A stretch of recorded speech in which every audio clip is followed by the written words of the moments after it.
여러분 감사합니다. 기도 열심히 하셨습니까? 네.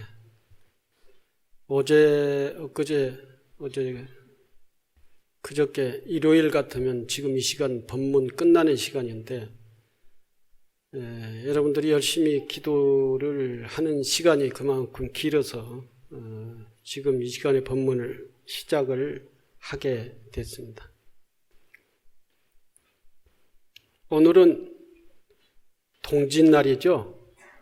동짓날이 돼서 다른 일요일보다도 일주일에 한 번 법회가 열리는 그런 법회보다도 오늘 특별하게 동짓날이라서 많은 분들이 참석을 해 주셔서 이렇게 법당이 가득 차니까 법회가 훨씬 힘이 있어 보입니다.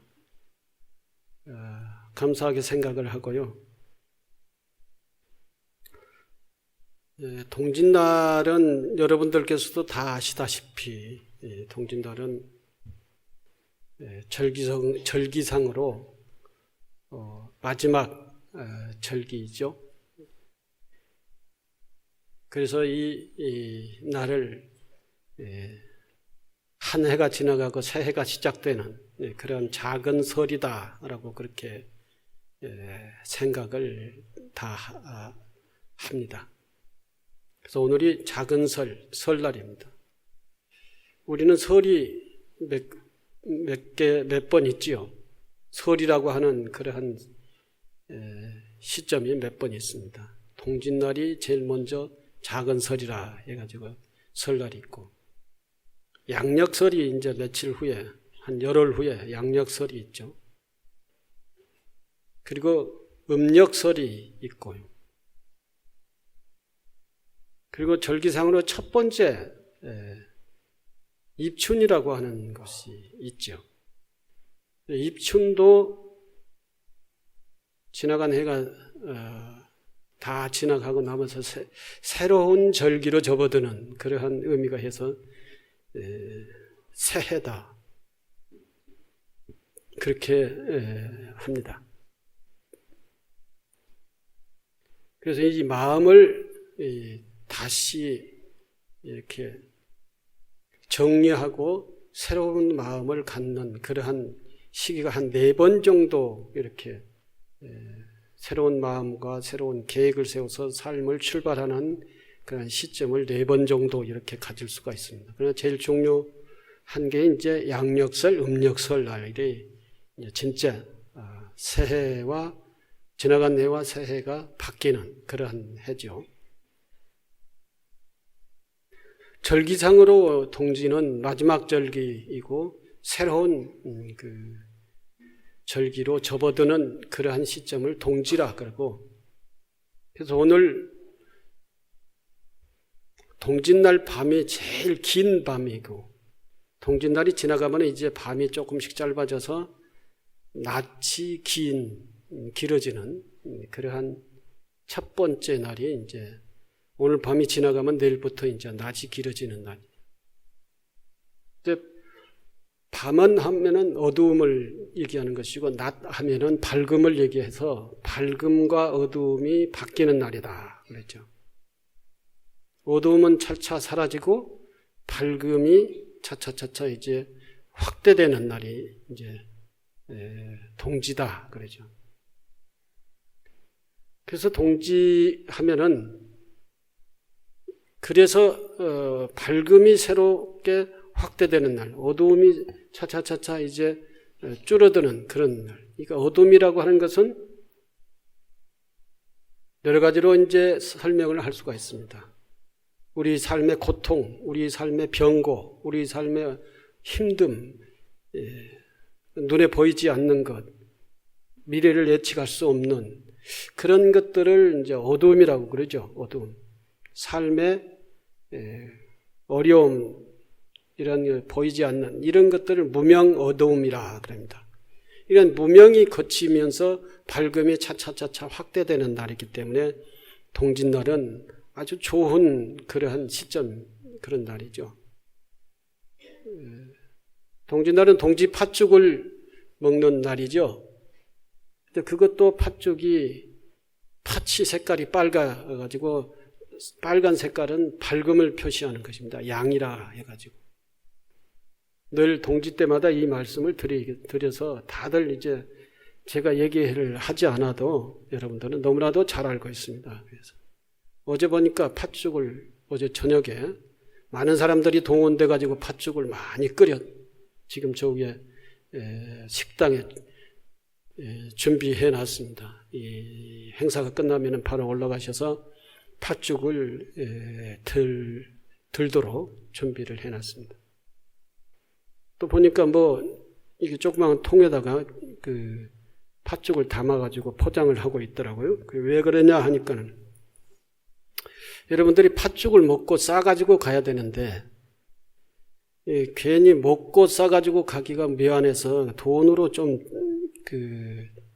돈을 좀 내고 싸가지고 가서 가족들과 조금 나눠 먹었으면 좋겠다. 갖다 주고 싶은 사람을 좀 갖다 줬으면 좋겠다. 이렇게 얘기들을 많이 했다고 그래요. 그래서 여러분들이 그냥 싸가지고 가는데 미안한 마음을 갖지 않고 그래도 돈을 2,000원씩을 받는다네요. 한 통에. 그런데 다들 숫자는 돌아가지는 않을 것 같고 보니까 많이 싸야 한 100명. 아마 그러면 한 얼마가 있고 100개 싸면 한 20만 되나요? 20만 원을 돈 벌기 위해서 아침에 막 와가지고 이렇게 쌓던데 그게 아니라 여러분들이 가지고 가서 식구들과 나눠서 드시라고 편안한 마음으로 드시라고 해서 이렇게 싸시는 것 같아요. 그래서 그러니까 꼭 2,000원, 1,000원 내도 되고 아마 1,000원 내면은 1,000원 더 내라고 얘기할지도 모르겠는데 1,000원 내셔도 되고 2,000원 내도 되고 3,000원 내도 되고 10,000원 내도 됩니다. 그래 그렇게 해서 이제 가지고 가서 뭔가에게 이 대가를 치르고 가지고 가서 가족들을 나눠 먹어야 그 효과가 있을 거 아니에요. 그러니까 돈 많이 내면 많이 낼수록 더 효과가 크다. 그 말씀을 드리고 싶고요. 근데 안 내고 가셔도 또 되고요. 어려운 노부살님들은 그냥 가지고 가세요. 조금 호주머니가 조금 두둑한 사람들은 노부살님 것까지 내고 가지고 가시고 이런 그 베품과 자비 나눔이 좀 필요하지 않겠어요? 이게 동지팥죽이 우리가 먹어서 여러 가지로 이제 과학적인 이유에 의해서도 이 동지팥죽이 굉장히 중요하죠. 팥죽이 가지고 있는 그런 여러 영양들이 우리의 옛날에 농경시대에 그 영양보충을 못하고 살았을 때 그때는 팥죽이 가지고 있는 우리의 부족한 영양소를 다 보충을 하고 그리고 그 영양소가 보충이 돼서 기운을 차려서 질병도 몰아내고 이것도 잡기도 몰아내고 이런 의미가 실제 과학적으로 그런 것이 있는 것이죠. 어둠을 몰아내는 양, 붉은 팥죽. 그 붉은 팥죽 속에 실제 우리 몸에 좋은 그러한 영양소가 있어서 우리 몸이 그걸 먹어 기운을 차려 질병도 저항력도 길러서 질병을 몰아내는 그러니까 몸의 질병을 몰아내고 우리 마음의 어둠을 몰아내는 그러한 두 가지 우리 선조들이 정말 그 지혜스러운 그러한 팥죽을 만들었어요. 그리고 동짓날 그걸 또 먹어야 된다라고 하는 것을 만들었습니다. 그래서 이날 와가지고 부처님께 기도를 하고 부처님께 축원을 하고 발언을 하고 그리고 깨끗한 마음으로 팥죽을 먹고 나눠 먹고 이렇게 하면은 이제 일거이득이겠죠. 이제 기도를 하면은 마음을 전부 다 비워서 그 비운 마음의 밝은 양이 이제 충만이 돼서 우리의 모든 그 번뇌망상 어두움을 깨끗이 쓸어내는 그러한 기도와 팥죽 또 절기. 이게 아주 좋은 날이죠. 오늘 같은 날이 좋은 날이죠. 참 열심히 이렇게 기도를 하셨습니다. 그런데 또 중요한 것은 이렇게 하는 것이 뭡니까? 이렇게 하는 것이 전부가 다 건강하고 행복하고 평화스럽게 살기 위한 것이잖아요. 이렇게 기도를 하고 동지날 팥죽 먹고 건강하고 마음에 있는 모든 무명을 다 걷어내고자 하는 것이 밝게 평화스럽고 건강하고 행복하게 살자는 거 아니에요? 건강하고 행복하게 살자고 하는, 밝고 건강하게 행복하게 살자고 하는 그것을 위해서 사는 것이니까 우리가 그러면 현실적으로 구체적으로 밝고 평화스럽고 행복하게 살기 위한 우리들의 삶의 방식이 뭐냐? 삶의 방식이 뭘까? 이런 것들을 또 우리는 또 이제 부처님의 가르침에 의해서 그것을 찾아봐야 될 것 같습니다. 오늘은 행복을 가꾸려면은 어떻게 해야 되는가 하는 것을 요즘 자꾸 제가 행복 얘기를 많이 하는데 행복을 자꾸 찾는 거 보면 저도 행복하지 않은가 봐요. 제 스스로가. 그래서 자꾸 행복을 얘기를 강조를 하고 그런 것 같은데 주보를 한번 살펴보면요. 아무리 노력하여도 우리가 거역할 수 없는 불행이 닥치기도 합니다. 글자가 적어가지고 잘 보이시는가 모르겠습니다. 그래서 제가 읽어드리겠습니다. 아무리 노력하여도 우리가 거역할 수 없는 불행이 닥치기도 합니다. 그리고 호사다마라는 말도 있듯이 좋은 일이 몇 번 거듭되다 보면은 반드시 슬픈 일, 어려운 일이 닥쳐오게 됩니다.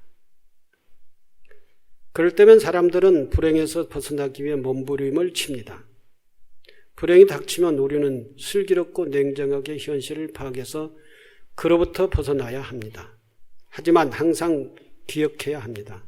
그것은 바로 우리가 사는 사바세계라는 곳이 언제나 행복과 불행이 짝을 이루며 이렇게 살아야 된다고 하는 것을 알아야 된다 하는 것입니다. 행복과 불행은 동전의 양면과 같다 그랬어요. 동전은 양면이 있어야 동전이 되는 것이고 그것은 떨어질 수가 없는 것이죠. 행복과 불행. 왜? 행복하려면 열심히 노력하고 우리가 넘어야 될 산이 있어요. 반드시 겪고 인내하고 노력해서 겪고 넘어가야 될 어떠한 과정이 있다는 것이죠. 그래야 그 과정을 통해서 행복을 이룰 수가 있는 것이죠. 그러니 행복과 이 과정 속에서 겪어야 될 어려움은 동전의 양립과 같은 것이죠. 행복하려면은 이 어려운 과정, 노력, 정진이 기도가 없으면은 행복에 이룰 수가 없다. 그렇죠. 시간도 필요하고 노력도 필요하고 인내도 필요하죠. 이런 어려운 것을 극복할 수 있는 인내 없이는 그러한 행복의 세계에 도달할 수가 없는 거예요. 그래서 다들 어려운 것, 힘든 것 이런 것을 피하고 행복을 구하는데 이것은 잘못된 생각이신 것이죠. 이 사바세계, 중생의 세계에는 이것이 늘 공존한다는 것이죠. 이걸 이제 우리는 생각을 해야 된다는 것입니다. 그 누구도 행복이라고 하는 것은 어디 하늘에서 뚝 떨어지는 것도 아니고 또 운명적으로 다가가는 것도 아니에요. 만들어가야 되는 것이죠. 그 열반경을 보면은 이 부처님께서 열반경을 통해서 우리들에게 그것을 잘 말씀을 해주시고 계세요. 비유를 해서 말씀하시죠. 매우 아름다운 여인이 어떤 사람 집에 들어갔습니다. 열반경에 나오는 얘기입니다. 그러자 그 집 주인이 반색하며 물었습니다. 당신은 누굽니까? 아주 엄청 아름다운 여인이 그 집에 딱 들어갔으니까 그 집주인 남자는 엄청 반가웠겠죠. 그래, 당신이 누굽니까? 이렇게 물으니까 나는 공덕천입니다. 공덕을 이렇게 가득 끌어안고 다니면서 이렇게 나눠주는 그런 천상의 여인이다. 그래서 공덕천입니다. 그래서 나는 가는 곳마다 온갖 보석과 재물과 그리고 사람들에게 행복을 주는 공덕천입니다. 그랬어요. 그랬더니 이 말을 들은 집주인 남자는 기쁨을 이기지 못하고 나에게 재물과 행복을 나눠주고 다니는 그런 아름다운 여인이 우리 집에 들어왔으니까 얼마나 이 세상에 그보다 더 기쁜 것이 어디 있어요. 그러면서 자기가 남자 스스로가 복덕이 있어서 당신 같은 분이 내 집에 온 것이요 라고 말하며 향을 뿌리고 꽃을 뿌리고 온갖 집안을 다 이렇게 장엄을 해가지고 그 여인을 공경을 하면서 맞아들였습니다. 그런데 문 밖에 다른 여인이 한 명이 따라 들어오고 있었습니다. 그 모습이 뒤에 따라 들어오는 그 여자의 모습은 몹시 난모하고 혐오할 정도로 혐오스러울 정도로 그런 모습을 한 여인이었어요. 그 여인을 이렇게 보고 집주인이 물었어요. 당신은 누굽니까? 그러니까 나는 암흑천입니다. 그랬어요. 암흑천. 암흑천이라는 것은 암흑, 무명. 그러니까 이건 공덕천과 암흑천. 이 암흑은 무명을 주는 것이고 고통을 주는 것이고 이게 변고를 주는 것이 어둠을 주는 그것을 나눠주는 사람이라고 그랬어요. 나는 가는 곳마다 그 집에 고통을 안겨주는 사람입니다. 그랬어요.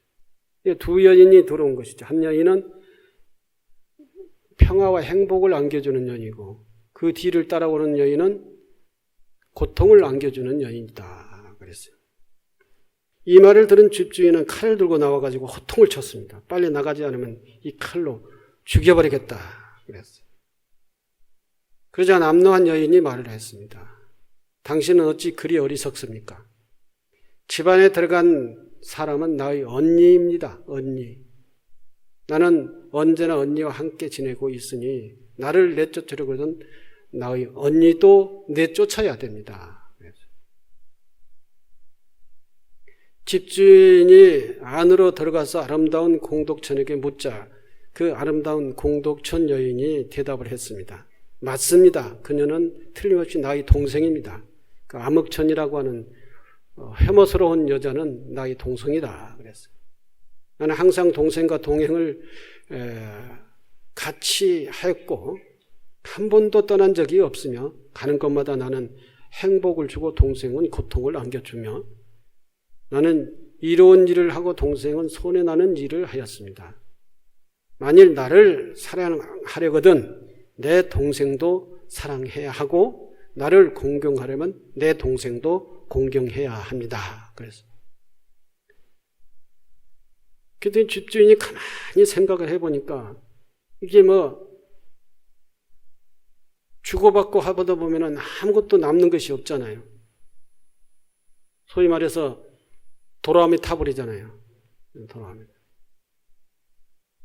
그래서 이 집주인이 그렇게 얘기를 했죠. 계산을 해보니까 아무것도 이익이 없다는 것이죠. 있으나 마나 하는 것이죠. 행복과 고통이 동시에 들어와 있기 때문에 차라리 행복도 고통도 차라리 없는 게 낫겠다. 지금 이대로 나가 낫겠다. 그렇게 했어요. 그래서 둘 다 필요 없어. 어서 나가시오. 그랬어요.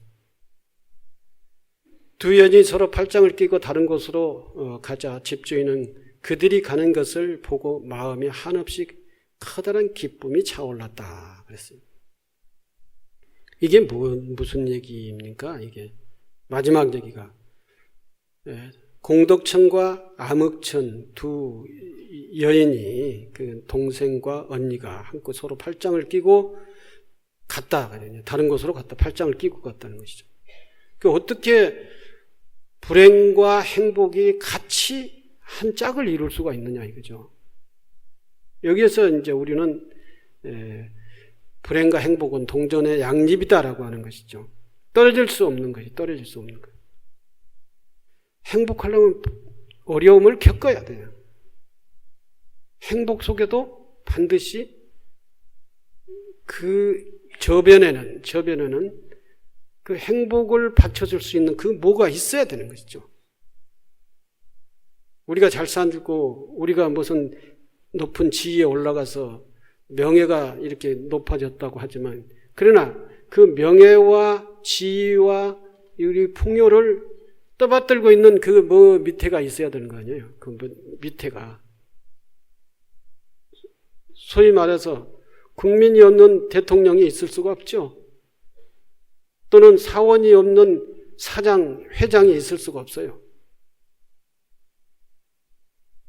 이 유명한 재벌 회장도 밑에서 계약직으로 일하는 사람들이 더 많은 이 시대, 그것도 모자라가지고 더 많이 해고를 할 수 있는 이 노동법을 계속 개정을 해달라고 그러잖아요. 개정을. 그럼 이제 정규직도 또는 어쨌든 이 사장의 입장에서 이 사원들을 더 자유스럽고 더 유연하게 고민 없이 다룰 수 있는 그러한 법을 만들어 달라고 계속 얘기하고 있는 거예요. 그래서 이제 노동자와 지금 그 노사가 갈등이 있는 거고 정부와 노동자가 갈등이 있는 거예요. 지금 지난번에 조계사에 들어왔던 그 사람도 그 민노총 위원장이잖아요. 노동자의 대표가 들어왔는데 정부에서는 잡아서 구속시키려고 그러고 그 사람들은 죽어도 이 노동법을 통과시켜서는 안 된다 그러고 그래 결국은 이제 뭐 어떻게 됐어요? 야당이 깨져버리는 바람에 야당하고 여당이 서로 합의가 할 수 없어가지고 노동법을 다루지를 못하고 지금 이렇게 있어요. 그러니 이제 윗사람들이, 높은 사람들이 그게 너희들이 뭐 하는 짓이냐 이 말이야.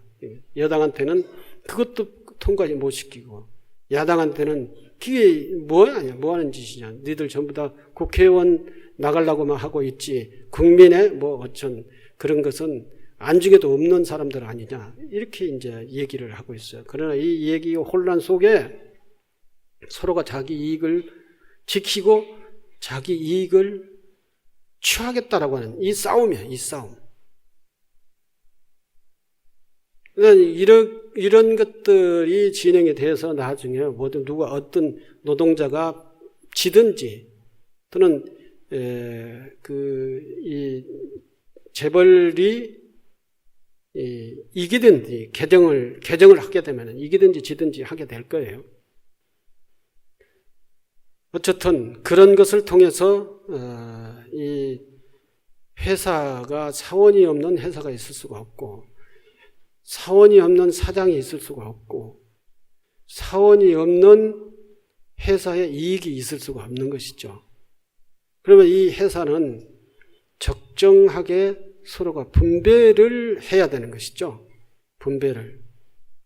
너무 한쪽이 큰 이익만 봐도 이것이 사회적 갈등이 생기는 것이고 이래 가지고 이 사회가 갈등이 이제 만연되어 있는 사회입니다.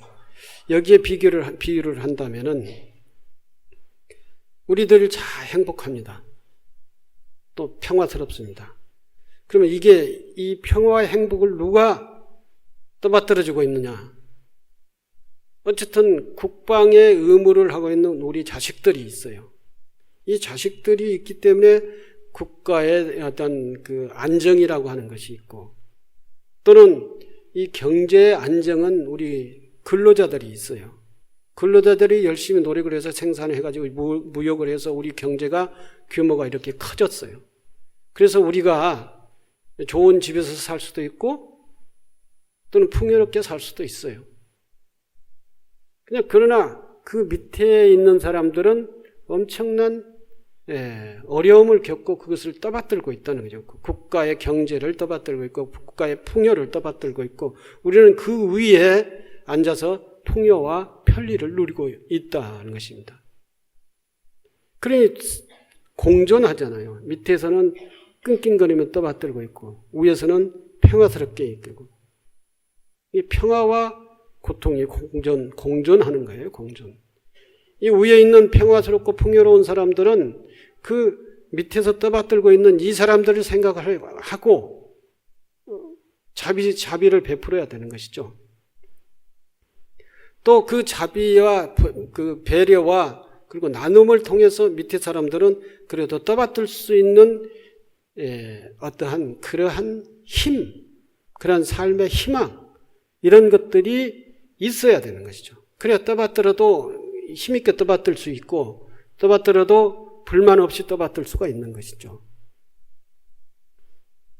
그러지 않겠어요? 이게 이제 행복이라고 하는 것은 내가 혼자 잘나가지고 다른 사람보다 훨씬 잘나가지고 내가 혼자 행복한 게 아니다는 것입니다. 밑에 떠받들고 있는 것이 무너져버리면은 국방의 의무를 하고 있는 군인들이 무너져버리면은 국방은 무너지는 거예요. 무너지는 거예요. 지금 여기 있는 분들은 전부가 다 떠받들고 있는 사람들이에요. 국가를 떠받들고 있고 국가 경제를 떠받들고 사회 안정을 떠받들고 있는 사람들이 전부가 다. 안 그러세요? 재벌 여기 계세요? 재벌을 욕하는 게 아니고 재벌도 엄청난 피나는 노력과 피나는 삶을 통해서 저기를 이끌어 가는 거예요. 그 사람들의 또 아이디어와 노력, 그 사람들의 투자 이런 것들이 없으면은 어떻게 노동자들이 먹고 살 수가 있어요? 서로가 서로를 위해서 그렇게 사는 것이다 말이에요. 노동자들도 고통, 재벌도 피말리는 그 고통 이런 것들이 투여가 돼야 투자가 돼야 경제가 살아나서 우리 모두가 다 굶어 죽지 않고 살 수가 있다는 것이죠. 굶어 죽지 않고 평화스럽게 풍요롭게 살려면은 자본가나 노동자가 모두가 다 피나는 노력을 투여를 해야 된다는 거죠. 그리고 함께 그렇게 살아야 된다는 것이죠.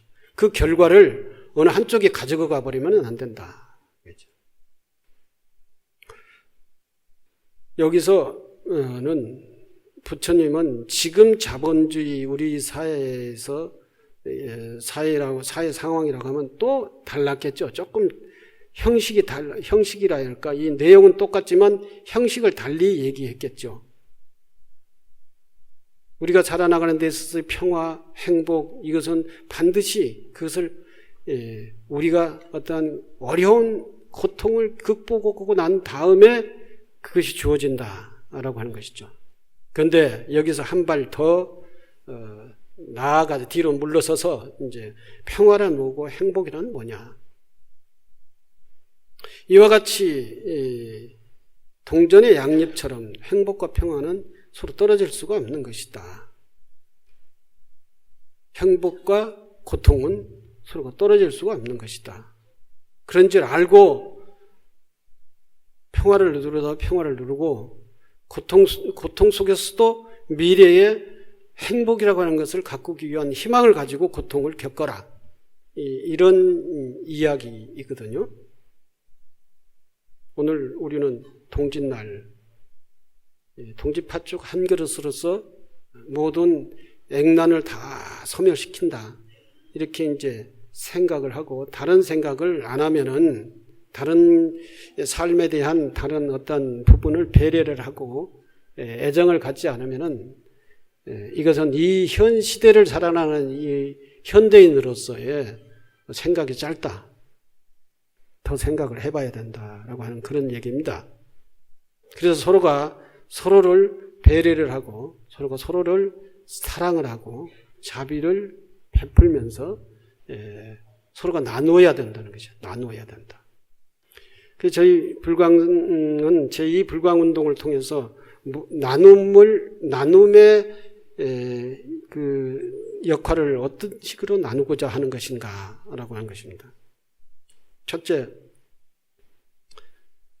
여러 가지가 있죠. 장학 사업을 해가지고 이렇게 어려운 사람들에게 이렇게 좀 학비를 대줌으로 인해서 이제 그것이 여러 명이든 또는 몇 명이든 그것은 별로 중요하지 않다고 봐요. 우리 역량대로 하면 되는 거니까. 우리가 그런 마음을 가지고 이 장학 사업을 하면서 어려운 학생들이 공부할 수 있도록 하는 것, 이렇게 배려를 하는 것, 이건 크든 적든 굉장히 중요한 부분이다 하는 거죠. 또 나가서 복지 사업을 통해서 많은 사람들에게 이 복지의 혜택을 베풀려고 하는 일이 사업을 하는 것. 저희들이 중창불사를 하는 과정은 엄청난 그 중창불사비가 필요를 했습니다.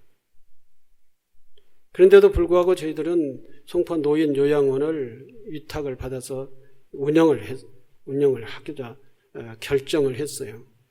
그때 돈이 몇 억이 들어갑니다.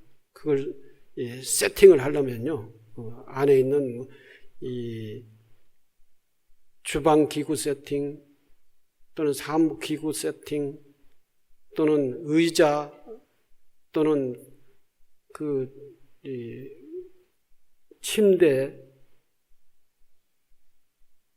이런 것을 하려면은 몇 억이 들어갔어요. 거의 7억이 들어갔어요.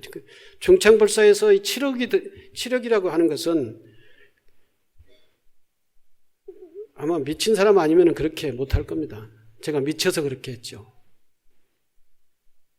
근데 중창불사가 이유가 뭐냐? 우리는 법당 하나 짓기 위한 불사가 아니다. 많은 사람들과의 서로의 나눔의 어떤 플랫폼이라고 할 수 있을까요? 여기가. 이러한 것을 역할을 하기 위해서 이 법당이 필요하고, 그래야 일상적인 생활 속에서 서로가 우리가 배려를 하고 자비를 베풀고 나누어서 고통을 조금이라도 좀 덜어보자라고 하는 것이 이제 복지 사업이죠. 제2불광운동 속에서는 이제 이것을 더 확대시키자는 것입니다. 여러분들이 지금 여기 계시는 분들이 평균 나이가 얼마나 될까요? 10년 후, 20년 후는 다 요양시설에 가셔야 돼요. 여러분들을 우리가 그 요양시설을 해서 모시겠다는 거예요. 모시겠다. 젊었을 때 열심히 여기서 신앙생활하고 수행하고 기도하고 봉사활동을 하고 해서 중창불사를 해서 이렇게 불광사를 이루어 놨으니 이제 여러분들이 이제 거동이 불편할 때는 우리가 모시겠다는 것이죠. 물론 100% 모든 분들을 다 모실 수 있는 그런 시설을 할 수 있을지는 모르겠습니다만은 어쨌든 노후에 내가 어디로 갈까? 누가 나를 돌봐줄까? 이러한 걱정은 적어도 하지 말라. 우리가 다 알아서 모실 테니까. 노후에 나는 불광사로 간다. 나의 노후는 불광사가 책임진다. 이렇게 편안하게 사시라는 거예요. 사실은. 근데 그 준비하기 전에 불과의 10년 이전에 있으신 분들이는 또 저희들이 불가피하게 모실 수 없는 그런 상황이기는 하지요. 그래서 거기 들어가셔서 사시다가 기도도 하고 그리고 또는 돌봄을 받다가 돌아가시면 또 불광사 또 우리가 다 제사도 지내드리고 다 하겠다는 거예요. 이게 이제 오늘 동짓날 다들 불광사가 이런 나의 미래, 나의 노후를 준비하기 위해서 이렇게 계획을 하고 그렇게 제2불광운동의 사업을 하려고 하는구나. 이러한 생각을 좀 갖고 믿고 그리고 마음을 하나 내려놓으라 이거죠.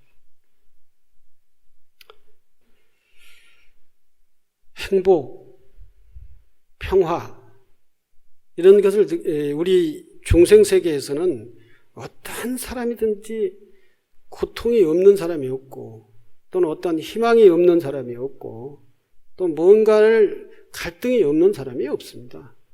어차피 우리 이 사바세계에서는 고통을 동반하고 갈 수밖에 없어요. 그래서 고통을 너무 싫어하지 말아야죠. 그렇다고 고통을 좋아할 필요도 없지만 좀 한 발자국 뒤에 물러서서 이 행복도 무상한 거야. 고통, 이것도 또한 변해가고 지나간다. 이렇게 생각을 하고 오직 열심히 진실하게 기도하고 수행하고 노력하면서 행복을 가꾸기 위해서는 살아라 얘기죠.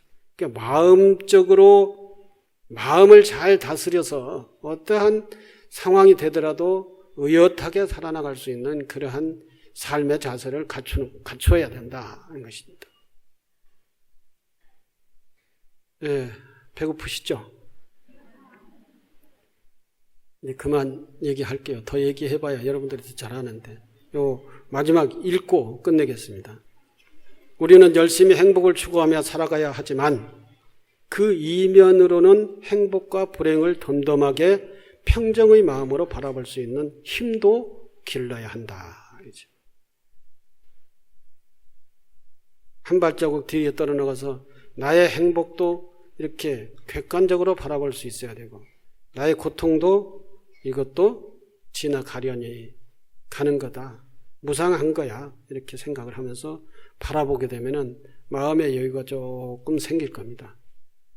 그래서 고통으로만 받아들이지 않고 행복을 영원한 행복으로 받아들여가지고 정말 다른 배려하는 마음, 자비를 실현하는 마음 이것을 싹 없이 자기 혼자 개인주의적으로 나만 잘 살면 돼 이런 그것도 무상한 거다 이거지. 왜냐하면 우리 중생세간은 그 실체 같은 빈 것, 공한 것이기 때문이다. 중생의 눈으로 보면 한없이 즐겁고 영원하고 아름다워 보이는 것들도 이면을 따져보면 다른 사람들이 노고가 동반하는 것들입니다. 내가 행복하고 깨끗하게 살 수 있는 것은 다른 누군가가 그 일을 대신해주고 있기 때문이다. 이렇게 상대적인 가치로 영위되어가는 세간에서는 나는 어떻게 되어야만 행복하다. 이렇게 되어야만 행복하다. 이렇게 되었기 때문에 나는 불행하다라는 속을 끓이고 매달리는 것이 이제 없어야 된다는 것이죠. 이런 것들 속에서 조금 이제 집착을 내려놓고 좀 한 발자국 뒤에 물러서서 나의 삶을 이렇게 생각을 해봐야 된다는 것이죠. 제일 불행한 사람이 아무것도 안 가진 사람이 제일 불행하다면 부처님은 제일 불행한 사람이었죠. 그렇게 생각을 하십니까? 부처님은 삼위일발이라고 했어요. 근데 부처님은 내가 보기에는 삼위가 아니라 입고 있는 그 옷 하나였어요. 일발, 얻어먹을 수 있는 바로 하나. 부처님의 재산이라는 것은 바로 입고 있는 옷 그것뿐이었습니다. 그런데 부처님은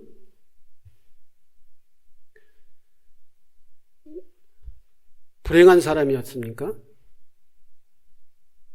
그 시대에 따라서 사는 삶의 방식이 다 달라요. 달라. 그 사람에 따라서 다 다르다는 것이죠. 왜 부처님은 불행한 사람이 아니었고 왜 부처님은 모든 중생들의 스승이었냐.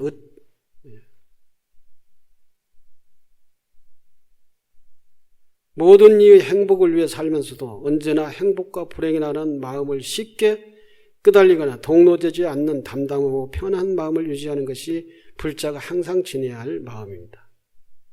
끝으로 오늘 여러분이 먹는 팥죽에는 내가 잘 모르는 숱한 이들이 액난을 없애주는 부처님의 가피가 깃들어 있다라고 하는 사실을 알으셔야 되고 그리고 저문은 이 한 해와 다가오는 새해 모두가 부처님의 품 안에서 불국정토의 행복을 가꾸는데 노력을 하셔야 된다. 이것입니다. 감사합니다.